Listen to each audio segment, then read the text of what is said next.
ഞാൻ Mary Metilda. Stay inspired സീരീസിൻ്റെ പുതിയൊരു എപ്പിസോഡിലേക്ക് എല്ലാവർക്കും സ്വാഗതം.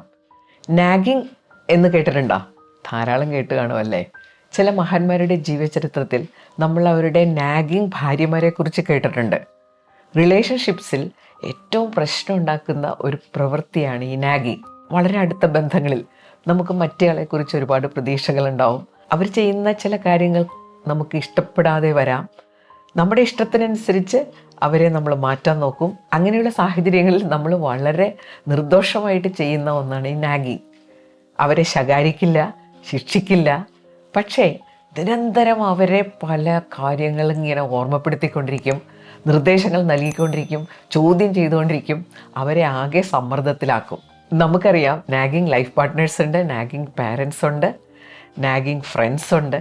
പ്രത്യേകിച്ചും ഇന്നത്തെ കാലത്ത് ഈ പാരൻറ്റിങ് വളരെ ചലഞ്ചിങ് ആണ്. കുട്ടികളെ ശിക്ഷിക്കാൻ പാടില്ല, ശകാരിക്കാൻ പാടില്ല, എന്നാൽ അവരെ നന്നായിട്ട് വളർത്തുകയും വേണം. ആ ഒരു സാഹചര്യത്തിൽ പാരൻസ് പലപ്പോഴും നാഗിങ് പാരൻസായിട്ട് മാറാറുണ്ട്. കുട്ടികൾ പലപ്പോഴും ഈ നാഗിങ്ങിനെ കുറിച്ച് പരാതിപ്പെടാറുണ്ട്. അവർ പറയാറില്ലേ, ഈ അമ്മ എപ്പോഴും പഠിക്കുമെന്ന് പറഞ്ഞുകൊണ്ടിരിക്കും, അല്ലെങ്കിൽ അച്ഛൻ അത് ചെയ്യുമെന്ന് പറഞ്ഞുകൊണ്ടിരിക്കും. അത് വല്ലാത്ത ബുദ്ധിമുട്ടാണ്. പാരൻസ് കുട്ടികളോട് നിരന്തരം പറയുന്ന കാര്യങ്ങൾ അവർക്കത്ര ഇഷ്ടമുള്ള കാര്യങ്ങളാകണമെന്നില്ല. പൊതുവെ അവർക്ക് ചെയ്യാൻ മടിയുള്ള കാര്യങ്ങളാകാം. ഇതിങ്ങനെ കേൾക്കുമ്പോൾ അവരുടെ മനസ്സിൽ അത് ചെയ്യാനുള്ള താല്പര്യമല്ല ഉണ്ടാവുക, അതിനോടൊരു റെസിസ്റ്റൻസ് ഉണ്ടാകാനാണ് സാധ്യത. എങ്ങനെ ഇതിൽ നിന്നൊക്കെ രക്ഷപ്പെടാമെന്ന് അവർ ആലോചിക്കാൻ തുടങ്ങും. സത്യത്തിൽ സതുദ്ദേശത്തോടെ ചെയ്യുന്ന ഒരു കാര്യം തന്നെയാണ് നാഗിങ്. മറ്റേയാളുടെ നന്മ തന്നെയാണ് ലക്ഷ്യം. ഇതിൻ്റെ പിന്നിലൊരു തിയറി ഉണ്ട്. നമ്മൾ മനസ്സിനെക്കുറിച്ച് നേരത്തെ ചർച്ച ചെയ്തിട്ടുണ്ട്. അതിൽ ഉപബോധ മനസ്സ് വളരെ പവർഫുള്ളാണ്. ഉപബോധ മനസ്സിലേക്ക് കടന്നുകൂടുന്ന കാര്യങ്ങളനുസരിച്ച് വ്യക്തിക്ക് മാറ്റം വരാൻ സാധ്യതയുണ്ട്. നിരന്തരം ചിന്തിക്കുന്ന കാര്യങ്ങൾ, കേൾക്കുന്ന കാര്യങ്ങളൊക്കെയാണ് ഈ ഉപബോധ മനസ്സിലേക്ക് കടക്കുന്നത്. മാതാപിതാക്കളുടെ ലക്ഷ്യം അതാണ്. ഇത് പറഞ്ഞ് അവനിൽ മാറ്റം ഉണ്ടാവണം. പക്ഷെ നേരത്തെ പറഞ്ഞ പോലെ നിരന്തരം ഇങ്ങനെ പറഞ്ഞുകൊണ്ടിരിക്കുമ്പോൾ മറ്റേയാൾ ഇറിറ്റേറ്റഡ് ആകും, അയാൾ സമ്മർദ്ദത്തിലാകും, അയാളൊരു ഡിഫെൻസീവ് മൂഡിലാകും. അപ്പം ഇത് ചെയ്യണം എന്നുള്ള ചിന്തകളല്ല അവർക്ക് ഉണ്ടായിക്കൊണ്ടിരിക്കുന്നത്. ഇതെന്ത് ശല്യം, എന്നെക്കൊണ്ടങ്ങ് വയ്യത് ചെയ്യാൻ, ഇങ്ങനെയുള്ള ചിന്തകളാണ് അവരുടെ മനസ്സിലും നിരന്തരം ഉണ്ടായിക്കൊണ്ടിരിക്കുന്നത്. ഇനി നിരന്തരമായ ഈ സമ്മർദ്ദത്തിലൂടെ, ഓർമ്മപ്പെടുത്തലിലൂടെ കുട്ടികൾക്ക് മാറ്റങ്ങൾ ഉണ്ടായി എന്ന് വിചാരിക്കുക. അത് പുറമേ നിന്ന് ഇങ്ങനെ അടിച്ചേൽപ്പിക്കപ്പെട്ടതുകൊണ്ട് അത് നിലനിൽക്കണമെന്നില്ല. എവിടെ ഈ ഫോഴ്സ് ഇല്ലാതാകും, അപ്പോൾ ചിലപ്പോൾ ആ മാറ്റമില്ലാതാവും. പിന്നെ ഇത് മാത്രമല്ല, കുട്ടികളിൽ ആവശ്യമില്ലാതെ സ്ട്രെസ്സും ആങ്സൈറ്റിയൊക്കെ വളർത്താൻ ഇത് കാരണമാകും. അവരുടെ സെൽഫ് എസ്റ്റീം വരെ നഷ്ടപ്പെടും. ഞാൻ ചെയ്യുന്നതൊന്നും ശരിയല്ലല്ലോ എന്നൊരു തോന്നൽ അവർക്കുണ്ടാവും. ചിലപ്പോൾ അവർ വളരെ പാസീവായിട്ട് മാറും. അതായത് അവരെന്തെങ്കിലും ചെയ്യണമെങ്കിൽ പുറമേ നിന്ന് നിർദ്ദേശങ്ങൾ കിട്ടണം, വേറെ ആളുകൾ അവർക്ക് വേണ്ടി തീരുമാനങ്ങൾ എടുക്കണം. ഇങ്ങനെ ഒരു ലെവലിലേക്ക് അവർ മാറും. കോളേജ് അധ്യാപകരുടെ ഒരു ട്രെയിനിങ് കഴിഞ്ഞപ്പോൾ ഒരു അധ്യാപകൻ എൻ്റെ അടുത്ത് വന്ന് പറഞ്ഞു, എനിക്ക് വലിയൊരു പ്രശ്നമുണ്ട് ടീച്ചർ, ഞാൻ വളരെ പാസീവാണ്, എനിക്ക് സ്വന്തമായിട്ട് തീരുമാനങ്ങൾ എടുക്കാൻ പറ്റുന്നില്ല, എനിക്ക് ആത്മവിശ്വാസമില്ല. അപ്പോൾ അദ്ദേഹം അങ്ങനെ പറഞ്ഞപ്പോൾ എനിക്ക് തോന്നിയത് ഇതാണ്, ഒരുപക്ഷെ അദ്ദേഹത്തിൻ്റെ കാര്യത്തിൽ അതീവ തൽപരരായ മാതാപിതാക്കൾ ഉണ്ടാക്കിയ ഒരു പ്രശ്നമാകാം. നാഗ് ചെയ്യുന്നവർക്കും ഇത് വളരെ പ്രശ്നം ഉണ്ടാക്കുന്ന ഒന്നാണ്. അവർക്ക് ബ്ലഡ് പ്രഷറൊക്കെ പിടിപെടാൻ സാധ്യതയുണ്ട്. അവരും എപ്പോഴും സമ്മർദ്ദത്തിലാണ്. ഒരാളെ എപ്പോഴും നിരീക്ഷണത്തിൽ വെച്ച് അവർക്ക് പറ്റുന്ന പാകപ്പിഴകളൊക്കെ ഹൈലൈറ്റ് ചെയ്ത് ഏത് സമയവും അവരെ ഡയറക്റ്റ് ചെയ്തുകൊണ്ടിരിക്കുക. അപ്പോൾ അവരതനുസരിച്ച് പ്രവർത്തിക്കാതിരിക്കുമ്പോൾ വരുന്ന നിരാശ, സങ്കടം, ഇതെല്ലാം അവിടെ സംഭവിക്കാം. ഇത്രയും സമയമൊക്കെ അവർക്ക് വേണ്ടി ചെലവഴിച്ചിട്ട് ഒരു ഫലവും കിട്ടിയില്ലെങ്കിൽ വരാവുന്ന ഒരു മാനസികാവസ്ഥയുണ്ട്. നാഗിങ് പാരൻ്റ് ആകാതിരിക്കാനുള്ള 6 മാർഗങ്ങളാണ് ഇന്നത്തെ വീഡിയോയിലൂടെ ഞാൻ ഷെയർ ചെയ്യുന്നത്. ഒന്നാമത്തെ കാര്യം, പാരൻറ്റിങ്ങിൽ തീർച്ചയായിട്ടും പാരൻസിന് കുട്ടികളെക്കുറിച്ച് പ്രതീക്ഷകളുണ്ടാവും. അവരെ നന്നായിട്ട് വളർത്തണം. ഇതൊക്കെ അവർ ആത്മാർത്ഥമായിട്ട് ആഗ്രഹിക്കുന്ന കാര്യങ്ങൾ തന്നെയാണ്. പ്രതീക്ഷകളൊക്കെ സെറ്റ് ചെയ്യുമ്പോൾ ഒരു കാര്യം ആലോചിക്കണം. കുട്ടി വേറൊരു വ്യക്തിയാണ്. അയാൾക്ക് അയാളുടേതായ താല്പര്യങ്ങളും സ്വപ്നങ്ങളും ഒക്കെ ഉണ്ടാവും. അതെന്താണെന്ന് കൃത്യമായി കണ്ടെത്തലാണ് ഒരു പാരൻറ്റിൻ്റെ ചലഞ്ച്. ആ വഴി ഏറ്റവും മികച്ചതാക്കാനുള്ള മാർഗനിർദ്ദേശങ്ങൾ കൊടുക്കാൻ പറ്റിക്കഴിഞ്ഞാൽ ഈ നാഗിങ്ങിൻ്റെ ആവശ്യമൊന്നും ഉണ്ടാവില്ല. പക്ഷേ നിർഭാഗ്യവശാൽ കുട്ടി തങ്ങൾക്ക് അവകാശപ്പെട്ടതാണെന്നും തങ്ങൾ ആഗ്രഹിക്കുന്ന രീതിയിലെ കുട്ടികൾ വളർന്നു വരാവൂ എന്ന് നിർബന്ധം പിടിക്കുന്ന മാതാപിതാക്കൾ ഇപ്പോഴും ഉണ്ട്. കുറച്ച് കൊല്ലങ്ങൾക്ക് മുമ്പ് ഞാൻ ടി വിയിലൊരു ക്വിസ് പ്രോഗ്രാം ഇങ്ങനെ കണ്ടുകൊണ്ടിരിക്കുകയായിരുന്നു. ക്വിസ് മാസ്റ്ററും ഉണ്ട്, ക്വിസിൽ പങ്കെടുക്കുന്ന ഒരാളും ഉണ്ട്. അപ്പോൾ അയാളെ ക്വിസ് മാസ്റ്റർ പരിചയപ്പെടുത്തി, പേര് പറഞ്ഞു, ഫാമിലിയെക്കുറിച്ച് ചോദിച്ചു. അപ്പോൾ അയാൾ പറഞ്ഞു, എനിക്കൊരു മകനുണ്ട്, അവനെ ഒരു കമ്പ്യൂട്ടർ എഞ്ചിനീയർ ആക്കണമെന്നാണ് എൻ്റെ ആഗ്രഹം. അപ്പോൾ ക്വിസ് മാസ്റ്റർ ചോദിച്ചു, മകൻ എത്ര പ്രായമായി? അപ്പോൾ ഇയാൾ പറയാണ്, അവന് 5 വയസ്സായി, അവൻ 1ാം ക്ലാസ്സിലാണ് പഠിക്കുന്നത്. ക്വിസ് മാസ്റ്റർ വീണ്ടും ചോദിച്ചു, ഈ ഒരു പ്രായത്തിൽ തന്നെ ഇങ്ങനെ തീരുമാനങ്ങളൊക്കെ എടുത്തു കഴിഞ്ഞോ?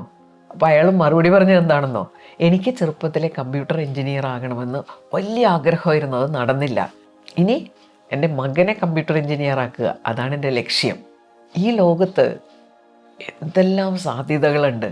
ഞാൻ വിചാരിക്കുന്ന രീതിയിൽ തന്നെ എൻ്റെ കുട്ടി പോകണം എന്ന് വാശി പിടിച്ചു കഴിഞ്ഞാൽ അവിടെ സംഭവിക്കാവുന്ന ഒന്നാണ് ഈ നാഗിങ്. പ്രതീക്ഷകൾ സെറ്റ് ചെയ്യുമ്പോൾ റിയലിസ്റ്റിക് ആകുക, കുട്ടിയോടടുത്ത് കൂടുതൽ സമയം ചെലവഴിക്കുക, അയാളുടെ അഭിരുചികൾ, സ്വപ്നങ്ങൾ മനസ്സിലാക്കാൻ ശ്രമിക്കുക. പിന്നെ ഇതിലേക്ക് അയാളെ കൊണ്ടെത്തിക്കുന്ന പോസിറ്റീവായിട്ടുള്ള കാര്യങ്ങൾ എന്തെല്ലാമാണ് കുട്ടിയിലുള്ളത്, അത് കണ്ടെത്തി അത് ഡെവലപ്പ് ചെയ്യാൻ ഉള്ള സപ്പോർട്ട് കൊടുക്കുക. ഇതാണ് മാതാപിതാക്കൾ ചെയ്യേണ്ടത്. അവരെ സമ്മർദ്ദത്തിലാക്കരുത്. രണ്ടാമത്തെ കാര്യം, കുട്ടികൾ നിർബന്ധമായിട്ടും പ്രാക്ടീസ് ചെയ്യേണ്ട ചില കാര്യങ്ങളുണ്ട്. അവരുടെ ജീവിതം സുഗമമാക്കാൻ, സക്സസ്ഫുള്ളാകാൻ ചില ബേസിക് കാര്യങ്ങൾ എന്തായാലും ഉണ്ടാകണം. അതിൽ വളരെ പ്രധാനപ്പെട്ടതാണ് ഒരു സിസ്റ്റമാറ്റിക് വേ ഓഫ് ലൈഫ്. ഒരു കാര്യമുണ്ട് കേട്ടോ, ഇതില്ലാതെ ഒരു കാര്യവും നടക്കില്ല. അതുപോലെ തന്നെ വളരെ പ്രധാനപ്പെട്ടതാണ് കുട്ടിക്ക് ഉണ്ടാകേണ്ട ലേണിംഗ് ഹാബിറ്റ്സ്, മര്യാദ, ഒരു സോഷ്യൽ ലൈഫിൽ പ്രാക്ടീസ് ചെയ്യേണ്ട ചില കാര്യങ്ങൾ. ഇവിടെ നാഗിങ് പ്രശ്നം ഉണ്ടാക്കാറുണ്ട്. നീ അതിരാവിലെ ഉണരണം, നീ അങ്ങനെ ചെയ്യണം, ഇങ്ങനെ ചെയ്യണം, ഇതിങ്ങനെ നിരന്തരം പറഞ്ഞുകൊണ്ടിരിക്കും. ഇവിടെ നമ്മൾ ഓർക്കേണ്ട ഒരു കാര്യം, action speaks louder than voice. ഇത്തരം കാര്യങ്ങളിൽ മാതൃകയോളം ഫലപ്രദമാകുന്ന വേറൊരു ടെക്നിക്കില്ല. നമ്മളിതെല്ലാം പ്രാക്ടീസ് ചെയ്യുന്നുണ്ടോ എന്ന് ഉറപ്പാക്കണം. അപ്പം നാഗിങ്ങിൻ്റെ ആവശ്യം വരില്ല. മൂന്നാമത്, ഈ നാഗിങ്ങിന് ഒരു പ്രധാനപ്പെട്ട കാരണമുണ്ട്. പലപ്പോഴും നമ്മൾ കുട്ടികളെ കൊണ്ട് കാര്യങ്ങൾ ചെയ്യിക്കാൻ ശ്രമിക്കുമ്പോൾ അത് ഇത്ര സമയത്തിനുള്ളിൽ ചെയ്യണം, അല്ലെങ്കിൽ അത് ചെയ്യേണ്ട ഒരു രീതി ഇങ്ങനെ ആയിരിക്കണം, ഇങ്ങനെ പല നിർബന്ധങ്ങളുമുള്ള മാതാപിതാക്കളുണ്ട്. ഇവിടെ നമ്മൾ ഓർക്കേണ്ടത് കാര്യങ്ങൾ ചെയ്യുക എന്നതിന് പ്രാധാന്യം കൊടുക്കണം. അതെപ്പോൾ ചെയ്യണം, ഏത് രീതിയിൽ ചെയ്യണം, ആ ഒരു സ്വാതന്ത്ര്യം കുട്ടിക്ക് വിട്ടുകൊടുക്കുകയാണെങ്കിൽ നാഗിങ്ങിൻ്റെ വലിയ ആവശ്യമൊന്നും വരില്ല. എനിക്ക് വ്യക്തിപരമായിട്ട് ഒട്ടും ഇഷ്ടമില്ലാത്തൊരു കാര്യമാണ് ഈ നമ്മളൊരു കാര്യം ചെയ്യാൻ ഏറ്റെടുത്തു കഴിഞ്ഞാൽ ഇത് ഇങ്ങനെയായിരിക്കണം ചെയ്യേണ്ടത്, ഇന്ന സമയത്തായിരിക്കണം ചെയ്യേണ്ടത്. അതിൻ്റെ ഒരു ആവശ്യമില്ലല്ലോ. ചിലപ്പോൾ ഇങ്ങനെ ശല്യം സഹിക്കവയ്യാതെ ചെയ്യുന്ന കാര്യം വേണ്ടാന്ന് വെക്കുന്നവരുമുണ്ട്. നാലാമത്തെ കാര്യം, കമ്മ്യൂണിക്കേഷൻ വളരെ ക്ലിയർ ആയിരിക്കണം. പലപ്പോഴും കുട്ടികൾക്ക് കൺഫ്യൂഷൻ ഉണ്ടാകാറുണ്ട്. പലപ്പോഴും ഈ കമ്മ്യൂണിക്കേഷൻ കുട്ടികളിൽ പല പ്രശ്നങ്ങളും ഉണ്ടാക്കാറുണ്ട്. ഇതെന്താണ് ഈ കാണിച്ചു വെച്ചിരിക്കുന്നത്, അല്ലെങ്കിൽ നിന്നോട് ഞാൻ 100 തവണ പറഞ്ഞതാണ്. ഇതെല്ലാം മാതാപിതാക്കളുടെ സ്ഥിരം ഡയലോഗാണ്. പക്ഷെ ഇതിലൂടെയൊന്നും നമ്മളൊന്നും കമ്മ്യൂണിക്കേറ്റ് ചെയ്യുന്നില്ല എന്നുള്ളതാണ് സത്യം. നാഗിങ് ഒരു ശീലമുള്ളവരുടെ ഒരു പ്രശ്നം എന്താണെന്നോ, അവർ പറയുന്ന കാര്യങ്ങളെക്കുറിച്ച് ചിന്തിക്കുന്നേ ഇല്ല. അത് ശീലമായി പോയി. എന്താണ് പറയാൻ പോകുന്നതെന്ന് ശരിക്കും ചിന്തിച്ചിട്ട് വേണം പറയാൻ. ഒരു കാര്യം ചെയ്യാൻ പറയുമ്പോൾ എന്തുകൊണ്ടാണ് അങ്ങനെ നമ്മൾ ആവശ്യപ്പെടുന്നത്, അതും കൂടി പറഞ്ഞ് അവരെ ബോധ്യപ്പെടുത്താനായാൽ വലിയ പ്രശ്നങ്ങളൊന്നും ഉണ്ടാവില്ല. നാഗിങ്ങിൽ ഈ ബോധ്യപ്പെടുത്തുന്ന പരിപാടി ഉണ്ടാകാറില്ല. അതാണ് മെയിൻ പ്രശ്നം. ഇനി അഞ്ചാമത്തെ കാര്യം, കുട്ടികൾ പല കാര്യങ്ങളും ചെയ്യാത്തതിൻ്റെ പിന്നിൽ വേറെയും ചില കാരണങ്ങളുണ്ടാകാം. പാരൻസ് പലപ്പോഴും ചിന്തിക്കുന്നത് അവർക്ക് അലസതയാണ്, അവർക്ക് അനുസരണയില്ല, ചിലപ്പോൾ ആരോഗ്യ പ്രശ്നങ്ങളുണ്ടാവാം. ഇനി നമ്മൾ സന്തോഷിച്ചിരിക്കുമ്പോഴാണുള്ള കാര്യങ്ങൾ ചെയ്യാൻ നമുക്ക് എനർജി കിട്ടുന്നത്. അവരെ ദുഃഖിപ്പിക്കുന്ന വല്ല കാര്യങ്ങളും അവരുടെ ജീവിതത്തിൽ സംഭവിച്ചിട്ടുണ്ടാകാം. ഇങ്ങനെ പലതും അതിൻ്റെ പിന്നിലുള്ള കാരണങ്ങളാകാം. ഇത് കണ്ടെത്തണമെങ്കിൽ കുട്ടികളുമായിട്ടുള്ള ഇൻറ്റിമസി, അവരോടൊപ്പം ചെലവഴിക്കുന്ന സമയം, ഇതെല്ലാം പ്രധാനപ്പെട്ട കാര്യങ്ങളാണ്. നാഗിങ് എന്ന് പറഞ്ഞാൽ കംഫർട്ട് സോണിലുള്ളൊരു കാര്യമാണ്. ഇപ്പം ഇപ്പറഞ്ഞ കാര്യങ്ങളെല്ലാം കംഫർട്ട് സോണിന് പുറത്തുള്ള കാര്യങ്ങളാണ്. ശ്രമകരമാണ്, പക്ഷേ അത് ചെയ്യണം. ആറാമത്തെ കാര്യം, കുട്ടികൾക്ക് വീഴ്ചകൾ വരുമ്പോഴാണല്ലോ ഈ നാഗിങ്ങിൻ്റെ ഗ്രേഡ് കൂടുന്നത്. അവിടെ നമുക്ക് ബുദ്ധിപരമായിട്ടൊരു കാര്യം ചെയ്യാം. വീഴ്ചകൾ വരുമ്പോൾ നമ്മളവിടെ ഒരുപാട് സംസാരിച്ചിട്ട് ഒരു കാര്യവുമില്ല. കുട്ടികൾ വളർന്നു വരുമ്പോൾ നമുക്കറിയാമല്ലോ ഓരോ പ്രായത്തിലും ഉണ്ടാകാനിടയുള്ള പ്രശ്നങ്ങൾ. അത് ഉണ്ടാകാൻ നോക്കിയിരിക്കേണ്ട കാര്യമൊന്നുമില്ല. അതിന് മുമ്പേ തന്നെ അത്തരം കാര്യങ്ങൾ കുട്ടികളുമായിട്ട് സ്വതന്ത്രമായിട്ട് സംസാരിക്കാം. അവരെ കൊണ്ട് തന്നെ ഇത്തരം കാര്യങ്ങളിൽ തീരുമാനങ്ങളൊക്കെ എടുപ്പിക്കാം. പ്രത്യേകിച്ചും പ്രണയം, ലഹരി, ഇതെല്ലാം ഇതിൽ പെടും. പ്രണയം പലപ്പോഴും മാതാപിതാക്കൾക്കൊരു തലവേദനയായിട്ട് മാറാറുണ്ട്. പ്രണയത്തിൻ്റെ കൊടുമുടിയിൽ കുട്ടികൾ എത്തുമ്പോഴാണ് അവരെ അതിൽ നിന്നും പിന്തിരിപ്പിക്കാൻ മാതാപിതാക്കൾ ശ്രമിക്കുന്നത്. പലപ്പോഴും നാട്ടുകാരെല്ലാവരും അറിഞ്ഞു കഴിഞ്ഞാൽ അവസാനമായിരിക്കും പാവം മാതാപിതാക്കൾ അറിയുന്നത്. അവരതിൽ നിന്ന് മാറ്റിയെടുക്കാനുള്ള ശ്രമം നടത്തും. കുട്ടികൾ റെസിസ്റ്റ് ചെയ്യും. അത് ഒരുപാട് ദുരവസ്ഥയിൽ കൊണ്ട് നമ്മളെ എത്തിക്കുകയും ചെയ്യും. ഇതൊന്നും സംഭവിക്കാതിരിക്കാൻ ജീവിതത്തിൽ പാലിക്കേണ്ട ചില കാര്യങ്ങളുണ്ട്. അപ്പോൾ ഇതേപ്പറ്റിയൊക്കെ ചർച്ച ചെയ്ത് ഇതുമായിട്ട് ബന്ധപ്പെട്ട തീരുമാനങ്ങൾ കുട്ടികൾ തന്നെ എടുക്കാനുള്ള സാഹചര്യം ഉണ്ടാക്കി കഴിഞ്ഞാൽ കൂടുതൽ ഫലപ്രദമായിട്ട് പല കാര്യങ്ങളും നമുക്ക് നടപ്പിലാക്കാൻ കഴിയും. ഞാൻ എൻ്റെ 1-2 എക്സ്പീരിയൻസ് കൂടി പറഞ്ഞിട്ട് ഈ വീഡിയോ അവസാനിപ്പിക്കാം. ഞാൻ ഭേദപ്പെട്ട ഒരു നാഗിങ് പാരൻ്റ് ആയിരുന്നു. ഇതിൻ്റെ നെഗറ്റീവ് ഇമ്പാക്റ്റ് മനസ്സിലാക്കിയപ്പോഴേക്കും എൻ്റെ കുട്ടികളുടെ കൗമാരം എല്ലാം കഴിഞ്ഞു. പിന്നെ ഞാനിതെല്ലാം അപ്ലൈ ചെയ്തത് എവിടെയാണെന്നോ, എൻ്റെ അധ്യാപിക എന്നുള്ള റോളിലാണ്. അത് വളരെ സക്സസ്ഫുള്ളായിട്ട് എനിക്ക് അനുഭവപ്പെട്ടു. എൻ്റെ സർവീസിൽ പെൺകുട്ടികൾക്ക് വേണ്ടി ഒരു ഹോസ്റ്റൽ നടത്തേണ്ട ചുമതല ഏറ്റെടുക്കേണ്ടതായിട്ട് വന്നു. ഫോർമലായിട്ടുള്ള വലിയ ഹോസ്റ്റലൊന്നുമല്ല, അധ്യാപകരുടെ ക്വാർട്ടേഴ്സ് ഇങ്ങനെ ഒഴിഞ്ഞു കിടന്നപ്പോൾ കുറച്ച് കുട്ടികളെ അവിടെ താമസിപ്പിച്ച് അവരെ നോക്കാനുള്ളൊരു ചാർജ് എനിക്ക് കിട്ടി. അപ്പോൾ ഞാൻ ചെയ്തത് എന്താണെന്നോ, ഹോസ്റ്റലിൽ നിയമങ്ങൾ ഉണ്ടാക്കി ഇവരെ വിളിച്ചുകൂട്ടി ഞാനും കൂടി എടുത്ത കൂട്ടായ തീരുമാനങ്ങളായിരുന്നു. അപ്പോൾ അത് നടപ്പിലാക്കേണ്ടത് തങ്ങളുടെ ഉത്തരവാദിത്തമാണെന്ന് കുട്ടികൾക്ക് തോന്നുകയും അവരത് കൃത്യമായിട്ട് വളരെ സെൽഫ് ഡിസിപ്ലിൻഡായിട്ട് അത് നടപ്പിലാക്കുകയും ചെയ്തു. അതുപോലെ ഞാൻ തീരുമാനിച്ചൊരു കാര്യമായിരുന്നു, വേണ്ട കാര്യങ്ങളിൽ മാത്രം ഇടപെടുക, അല്ലാത്ത കാര്യങ്ങളിൽ അവർക്ക് സ്വാതന്ത്ര്യം കൊടുക്കുക.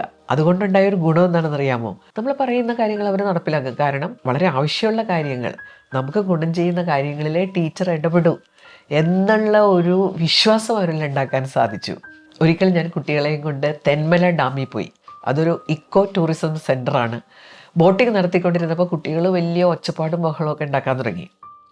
അപ്പോൾ ബോട്ടിൻ്റെ ഡ്രൈവർ എന്നോട് പറഞ്ഞു, അവരോട് മിണ്ടാതിരിക്കാൻ പറയണം, മൃഗങ്ങളൊക്കെ ഇറങ്ങി നടക്കുന്നൊരു സമയമാണ്, നമുക്കത് പല രീതിയിൽ പ്രശ്നങ്ങൾ ഉണ്ടാക്കും, ശബ്ദമുണ്ടാക്കാതിരിക്കണമെന്ന് ഡ്രൈവർ ആവശ്യപ്പെട്ടു. അപ്പോൾ അക്കൂട്ടത്തിലുണ്ടായിരുന്ന എൻ്റെ സ്റ്റുഡൻറ്റ് അനൂപിനെ വിളിച്ചിട്ട് ഞാൻ പറഞ്ഞു, പോയിട്ട് എല്ലാവരോടും മിണ്ടാതിരിക്കാൻ പറയൂ. അനൂപ് അത് ചെന്ന് പറഞ്ഞതും ബഹളം ഇരട്ടിച്ചു. നീ ആരാണ് പറയാൻ? ഞങ്ങൾ ടൂറിന് വന്നിരിക്കണം, ഞങ്ങൾ ബഹളം ഉണ്ടാക്കും. അനൂപ് അവസാനം പറഞ്ഞ ഒരു കാര്യമുണ്ട്, എന്താണെന്നൊന്നും എനിക്കറിയില്ല, മെറ്റിൽഡ ടീച്ചർ പറഞ്ഞ് മിണ്ടാതിരിക്കാൻ. പെട്ടെന്നൊരു പിൻ ഡ്രോപ്പ് സൈലൻസ്. പിന്നെ ചോദ്യമില്ല, ഉത്തരങ്ങളില്ല, പറഞ്ഞത് അവർ നടപ്പിലാക്കി. അപ്പോൾ ഈ നാഗിങ് എന്നുള്ള ഒരു ശീലം ഒഴിവാക്കി കഴിഞ്ഞാൽ പല കാര്യങ്ങളും നമ്മൾ വിചാരിക്കുന്നതിനേക്കാൾ ഇഫക്റ്റീവായിട്ട് നമുക്ക് നടപ്പിലാക്കാൻ പറ്റും. വീഡിയോ ഇവിടെ അവസാനിക്കുകയാണ്. നിങ്ങൾക്കിത് പ്രയോജനപ്പെട്ടെന്ന് കരുതുന്നു. അടുത്ത ആഴ്ച പുതിയൊരു വീഡിയോയുമായിട്ട് നമുക്ക് വീണ്ടും കാണാം. Thank you.